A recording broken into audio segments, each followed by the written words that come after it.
this is a common theme, perhaps, in the documentaries, the films that you're making, is that you're really going into the culture of wine drinking, and also conveying a sense of the joy and the happiness that wine brings. Even when there have been sad and tragic events, as in Armenia, wine has been something that is, for centuries and millennia, helped to make life happy and joyous. Fascinating people with stories to share, fabulous wines and the best local foods to accompany them, and beautiful places to discover and visit. All of this and more on Wine, Food and Travel with me, Marc Millon, on the Italian Wine Podcast. Join me for a new episode every Tuesday. Welcome to Wine, Food and Travel with me, Marc Millon, on Italian Wine Podcast. Today we travel to New York to meet Christopher Barnes, the founder of the Grape Collective, a media and retail business focused on wine. I first met Christopher in Sicily when we were both exploring wine on Etna. That was a good few years ago. I can't remember when, Christopher, maybe 2022. Anyway, how are you today? And thanks for being my guest. Excellent. Yeah, thank you, Mark. Nice to speak to you. And yeah, it was a wonderful trip. That trip, really, one of the most stunning landscapes, not just wine landscapes, but landscapes anywhere. So yeah, very enjoyable. Yes, it was very enjoyable and such a unique and extraordinary place to be making wine. And I know this is the subject of one of your beautiful films that we'll be discussing in our conversation today. So I look forward to talking more about Etna. Now, Christopher, you're the founder of the Grape Collective, which we'll talk about in depth. But first, I'd like to know more about yourself, your background. You have very impressive media credentials, and I know you've done a lot of things in your life. So I'm interested in your story and how you eventually turned your career to wine. Sure, yeah. Pretty eclectic background. Born in Buenos Aires. Father was a foreign correspondent, so I lived in many different parts of the world. Ended up going to a boarding school in England. I have dual nationality, called Bedales, which was no uniform, coeducational, very, very sort of liberal, and studied film and English at University of East Anglia in Norwich, and went into the movie business. I have credits on a couple of small films, Pumpkinhead 2, which included Roger Clinton, the former president's brother, as the mayor. Some people say it's better than Pumpkinhead 1, but it's a contentious subject in the horror world. I was a couple other small films as well, and then I got into media. And I started the first free daily newspaper in New York called AM New York. For a while, it was the largest free paper in the United States. We were doing about 350,000 copies a day. And we sold that to the Tribune Company in, I think, 2006. Following that, I did some work in San Francisco for a media company, and then was asked to run the New York Observer Media Group in New York, which I did for a while. I was really interested in the whole subject of how media is sustainable in the future and how you can create media businesses that don't sell subscriptions or advertising. And I thought wine was very interesting because, you had these legacy media companies in wine, and I don't mean legacy in a pejorative sense, but they were just very traditional media companies, like the Wine Spectator, uh, the Wine Advocate, the Wine Enthusiast, which were all subscription based and very focused on points. I started a business that tried to support journalism through retail, combine the experience of learning and reading and consuming content with drinking and purchasing wine. So that's kind of how I got here.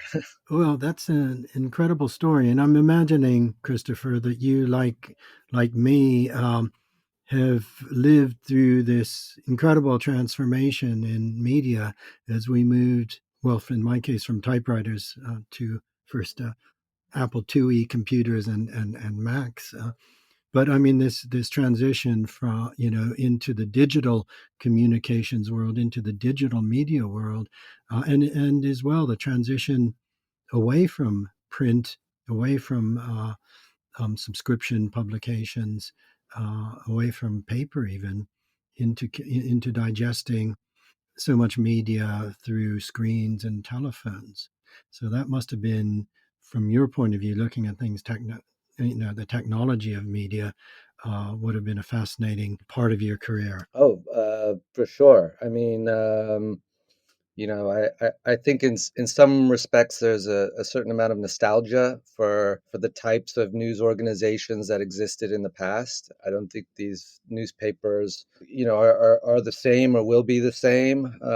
But change is always happening, and there's a tremendous opportunity in terms of the what they call the creator economy, and people being able to develop their own stories and use technology to create, like, amazing things. So, I mean, I think it's very exciting, personally. Yeah. Yes, you mean that individuals can suddenly become content creators and find their own niche audiences or very large audiences in many cases. Yeah, absolutely. The tools are there now. Absolutely. And they're getting better every day. I mean, even just talking in the weeds, editing on DaVinci Resolve, which is a free program. It's incredible. I mean, the AI tools that allow you to get wind out of the soundtrack, for example, are so sophisticated that you would need a specialist with 30 years of experience, like the chap in Coppola's The Conversation,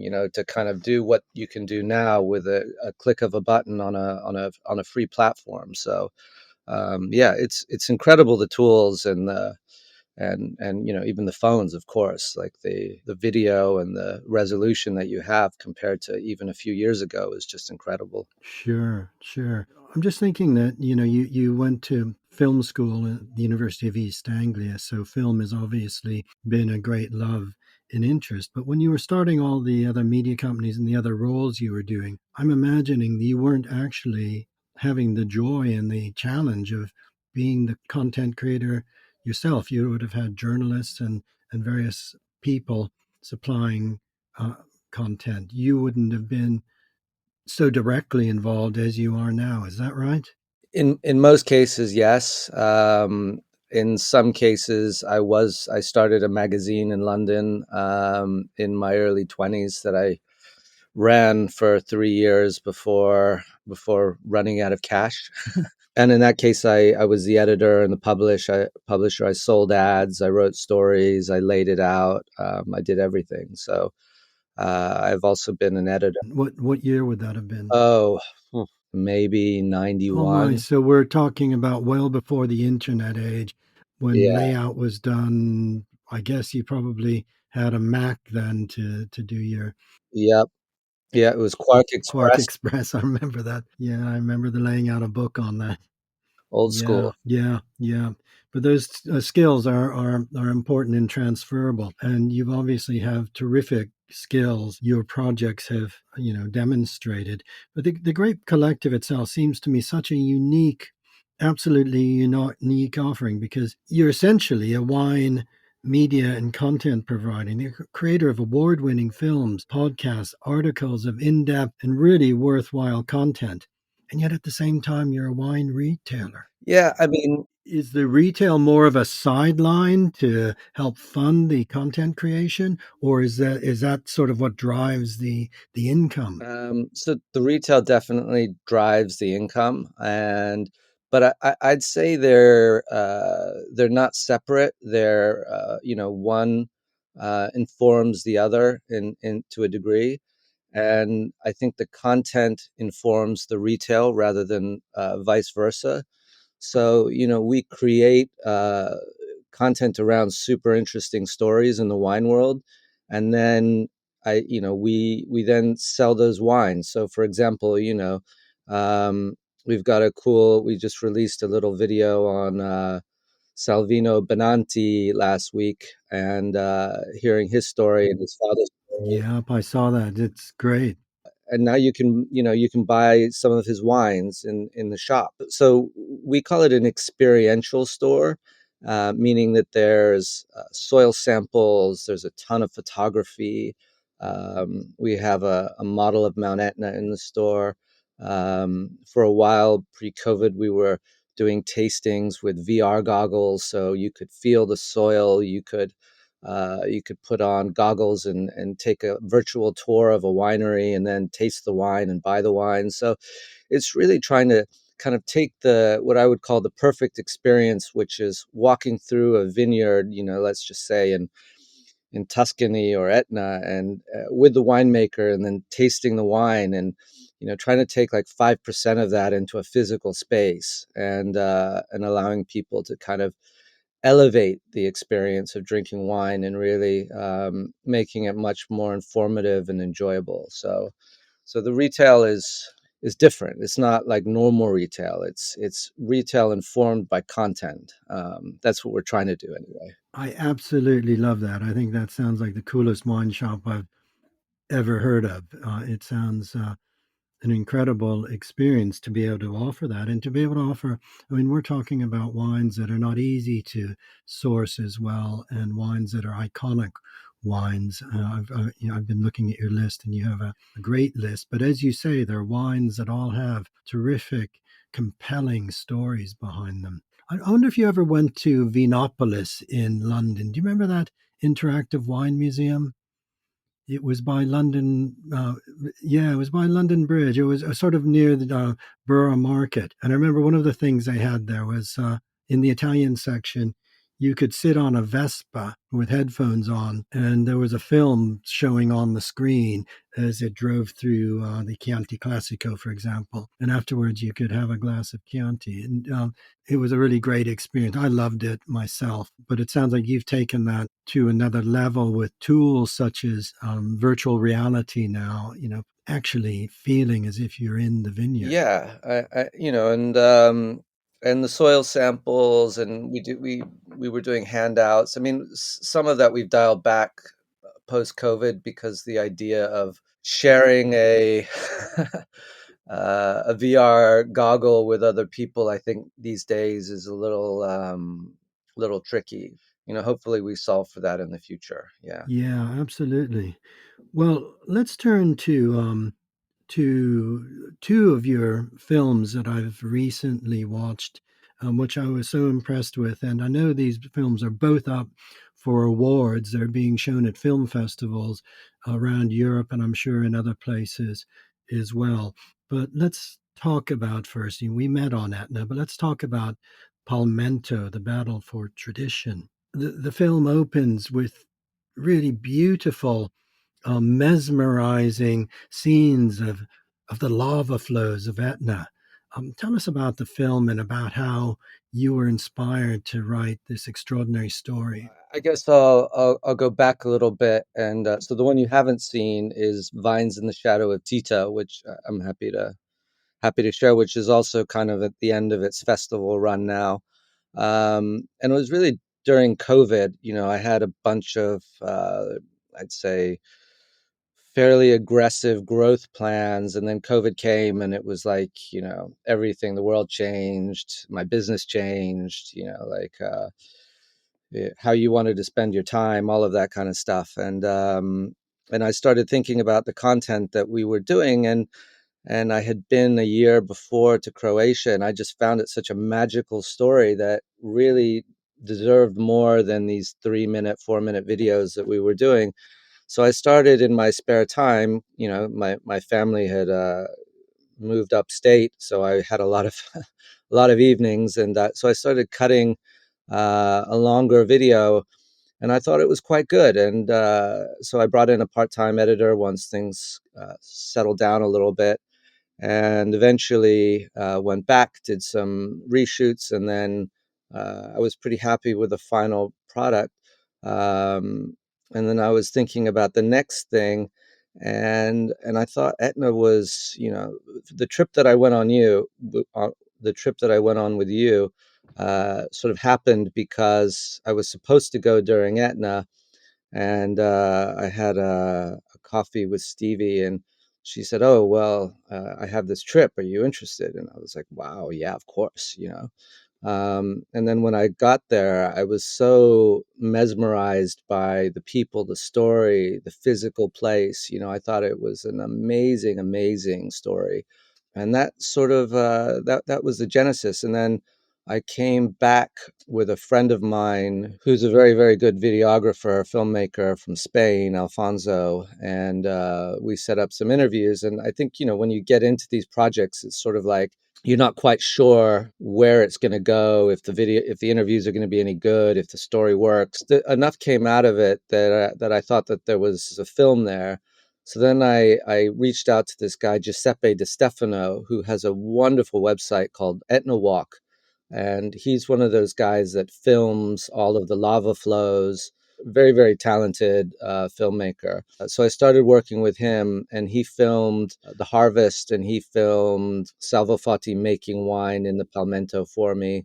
So I worked with him with his footage and the footage that we shot and he shot, and that's how we put together the Palmento movie. And I would still say, you know, like I'm somewhat of a self-taught filmmaker. So, you know, I learned through doing and through watching YouTube videos. And there are things in it that we did at the beginning. When I look at now, I'm like, you know, we need to go back and fix that. So it's not totally complete in my mind, but I'm pretty happy with the story that came out of it for sure. Well, it's an absolutely compelling and beautiful film. You know, you interviewed some of the giants of modern Italian wine, the people behind the renaissance of Etna, but it's much more than a film just about wine and winemakers. You're really getting to the soul of this unique terroir. This, you know, what the challenges are of, I don't know, with that volcano erupting and with Salvo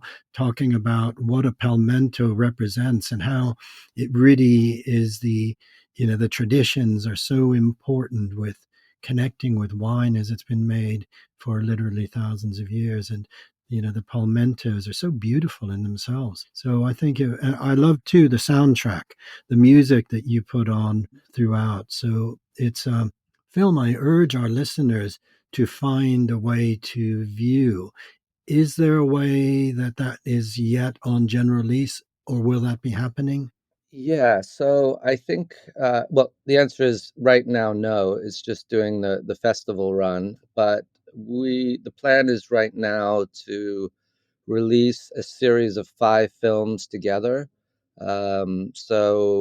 Croatia, which I discussed, Etna, and Armenia, and Greece and Morocco as a group, and hopefully that will happen by the end of the year. So that's the goal Are Greece anyway. and Morocco already made? They've been shot.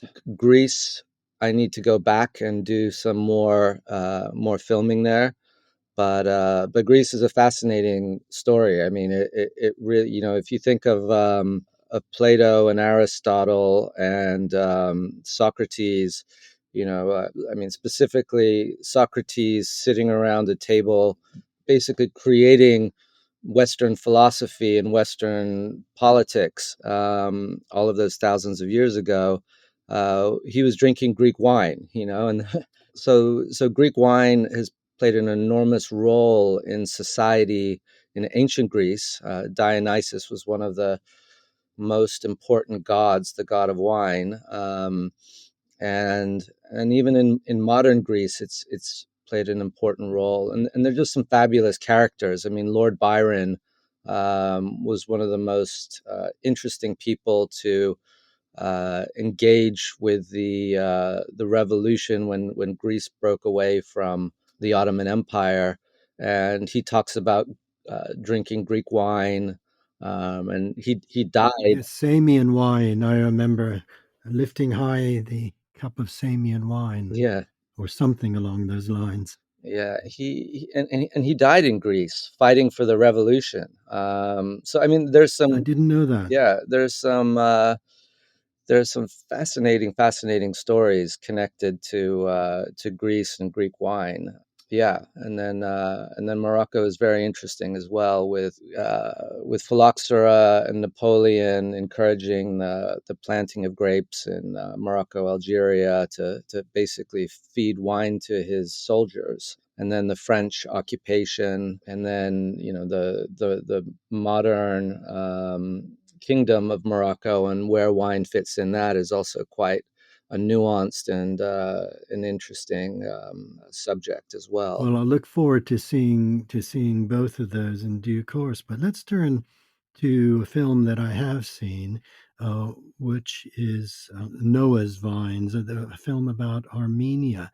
Your fascination with wine, I think it's very evident from our conversation, is deeply about history, but above all about culture, about what wine signifies to us as human beings, and wine and identity. And there's so many subjects that you cover in here, but Armenia, is a country that goes back to the origins of wine, but so many of us know virtually nothing about Armenian wine. And I was fascinated with the film you made. So tell us about Armenia and Armenian wine and its importance. Again, this was somewhat serendipitous occurrence. How this film, I was actually interviewing Marco de Grazia on Etna, and one of the questions I had asked him off camera was if there was any region in the world he would like to go to and make wine, and he said Armenia, and his eyes lit up,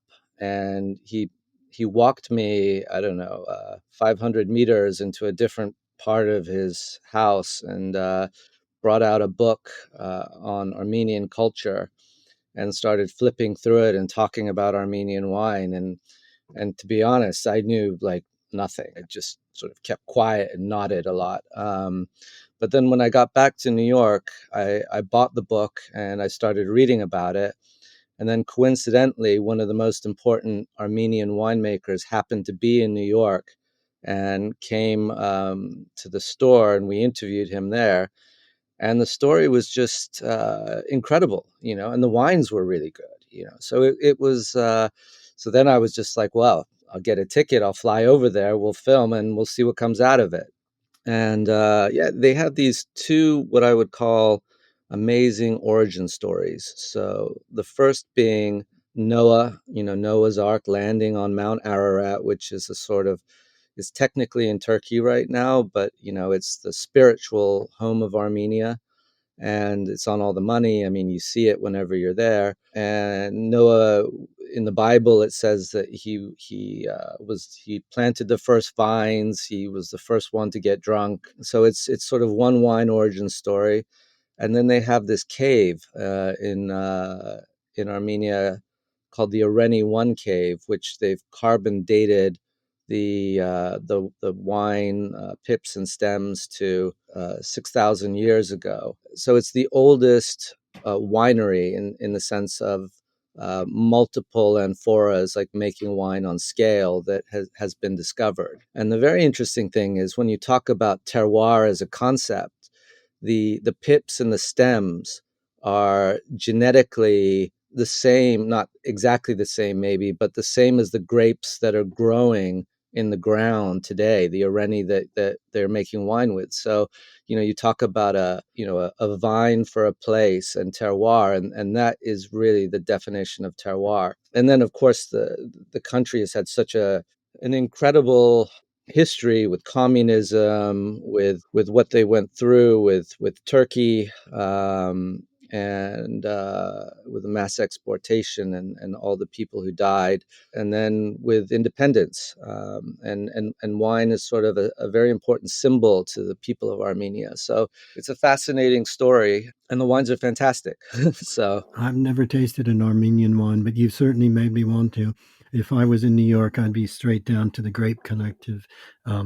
Certainly after watching that. I actually found some in the Cotswolds when I was down there a couple years ago. Yeah. Is that right? I'm going to have to search this out then and do a little more digging. I love the way, the film is very moving. It's very moving indeed when some of the winemakers are talking about what their families underwent, of the people that were the many, many people that were murdered and the diaspora of Armenians having to leave their homeland, leave their countries, and go around the world. The film very much speaks of the importance of how wine is part of the identity of the Armenian soul, really. There's a beautiful story about the genetic memory of people that had no winemaking background, but who somehow felt the need to go back to Armenia and make wine. And a lot of people have returned and are behind this sort of renaissance of Armenian wine. Is that right? Yeah, I mean, the film starts out with a gentleman telling the story of visiting a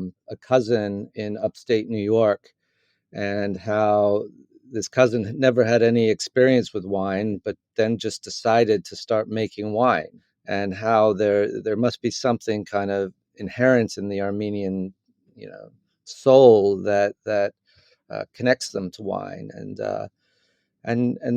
there, you know, during independence, a lot of Armenians who were successful outside of the country came back to, in a way, I think, to kind of to give back to the country, you know, to invest in wineries and to help rebuild what was an important cultural tradition, and I think quite successfully. So the wines are really quite terrific, and there are these very unique indigenous varietals that are unlike anything else. Are they making wine in amphora like in Georgia? Is this the main way of winemaking still? So there are some amphora wines being made, but I would say the wines are they're not like funky wines, you know, like, and of course in Georgia there are different um, there are different levels of skin contact, uh, but you really, I mean, for me, the skin contact process with the Georgian wines is a big part of the story. In Armenia, it's less present. They do use amphora. The amphora is the technical way that they make the wine with the amphora. The amphora is half in the ground and half out of the ground, but the grape is really present. You know, it's less about the process in a way and more about purity of the fruit with the Armenian wines.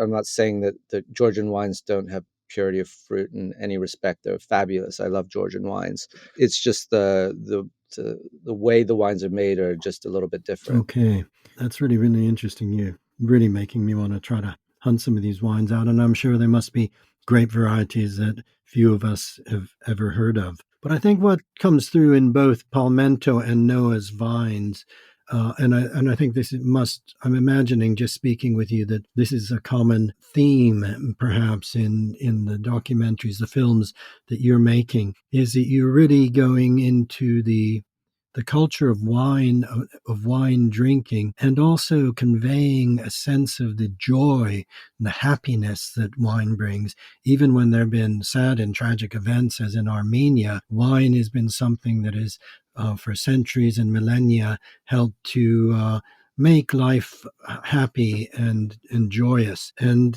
I think in the film ends with the beautiful feast song that is sung by one of the winemakers. Fill your cups with wine, my friends, and let Armenian wine be sweet to you. Such a lovely, lovely thought and a lovely sense of the simplicity and joy that wine brings. Is this again why wine is such a unique product? Yeah, I mean, for me, you know, wine is life affirming. You know, that when it's made with passion and the right ideology, it's something that is a very important cultural uh, or aspect to individual cultures, and I like to see it as a prism in terms of illuminating unique cultures. So, through the prism of wine, we're trying to tell very unique stories. and I think the joy is certainly part of it.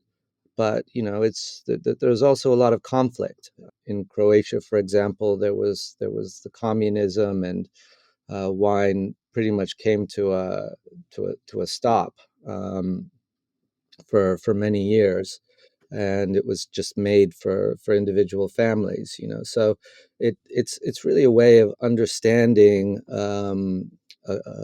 very some of these incredibly fascinating and unique cultures, and they're both personal stories of the individual families, but also stories of the collective groups that make up these cultures. So yeah, I mean, I'm interested in it. I love it. Hopefully, it finds an audience. But yeah. Yeah, I think it certainly will. And you're absolutely right. The joy that comes from drinking wine is even more important because of the complexity and richness and sadness of some of the stories you tell, and of the challenges. And on Etna, for example, the daily challenge of living on one of the most active volcanoes in the world, which I think, certainly that comes through strongly.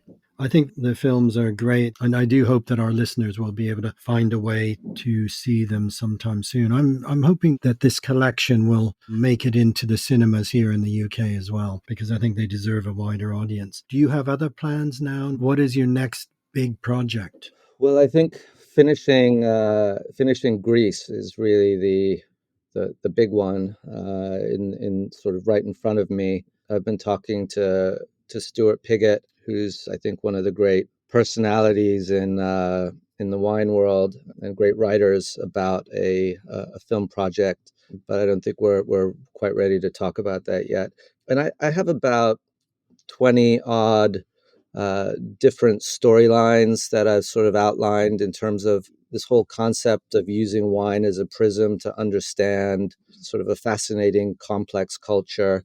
And so I'm looking at some of those and figuring out which are more doable, and kind of working through that at the moment. But yeah, so there's a lot to do. Yeah, I can imagine. Just going back, I'm just curious. Going back to the logistics, the day to day realities of the Grape Collective. Do you have a large online audience as well that is able to purchase the wines? I Yeah, saw your interviews.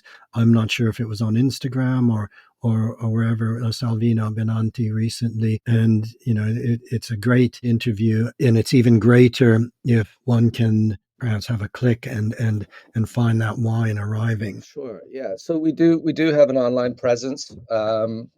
The I mean, I could spend probably 2 hours going over the complexities of online commerce right now, but we've kind of focused more on the physical retail currently. Um, I think in the future, online can be a big part of what we do, but there are certain commercial realities that have to be in place for online to work, and there's a bit of there's a path to get there that we're not quite there yet. So most of what we do is in the two physical stores, one in New York and one in New Jersey, and online is a small part of it, but hopefully in the future, a larger part of it. Okay, that's really interesting. So I'm imagining you do events regularly in the stores then. Yeah, we do weekly tastings. We do some classes. When we try to do tastings, we try to do things a little bit differently. So, for example, sometimes we'll do events where people can come in and taste some wines blind. So, let's say we have 4 different Pinot Noirs from different parts of the world, and they can taste them and then vote on them,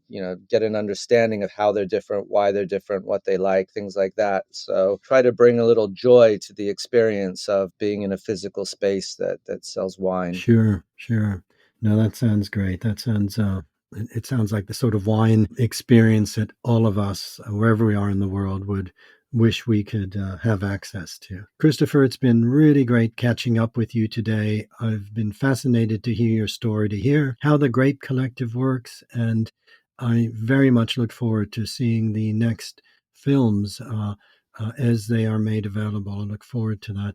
But in the meantime, thank you very much for being my guest today. I hope we meet up again in 2025. I hope so as well, Mark. And I have to say, I enjoyed your book, and one of my Christmas gifts to the team at Grape Collective was a copy of your book. So, in terms of what we're trying to do with film, I think you did to a great degree very successfully with your book. So, congratulations on that. Oh, thank you so much. I really appreciate that, and I'm very touched that you gave copies to the Grape Collective team. Well, Christopher, I hope we may have the opportunity to meet, but in the meantime, good luck with all of your projects, your many projects. I will be following them. I'll look forward to the next chapter. Thank you very much. See you soon. See you soon. All the best. Bye-bye. We hope today's episode of Wine, Food and Travel with me, Marc Millon, on the Italian Wine Podcast has transported you to somewhere special. Please remember to like, share, and subscribe wherever you get your pods. Likewise, you can visit us at italianwinepodcast.com. Until next time, chin chin.